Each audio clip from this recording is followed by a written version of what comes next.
திருப்பூர் மாவட்டம் தாராபுரத்தில் ஓடும் பேருந்தில் திடீரென தீ விபத்து ஏற்பட்டது.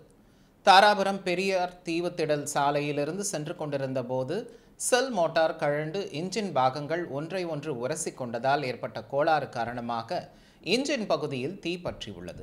இதையடுத்து உடனடியாக பேருந்தில் இருந்த 45 பயணிகளும் பத்திரமாக கீழே இறக்கப்பட்டனர். அடுத்த சில நிமிடங்களிலேயே பேருந்து மளமளவென தீ பற்றி கொண்டது. தகவல் அறிந்து வந்த தீயணைப்பு துறையினர் சுமார் 1 மணி நேரம் போராடி தீயை அணைத்தனர். பேருந்தில் வந்த 45 பயணிகளும் மாற்று பேருந்துக்காக சுமார் 1 மணி நேரத்திற்கும் மேலாக சாலையில் காத்திருந்தனர். பேருந்து வர தாமதமானதால் பயணிகள் அவதியடைந்தனர். பின்னர் மாற்று பேருந்து வரவழைக்கப்பட்டு அனைத்து பயணிகளும் அதில் பத்திரமாக அனுப்பி வைக்கப்பட்டனர். இந்த விபத்து குறித்து தாராபுரம் போலீசார் வழக்கு பதிவு செய்து விசாரணை மேற்கொண்டு வருகின்றனர்.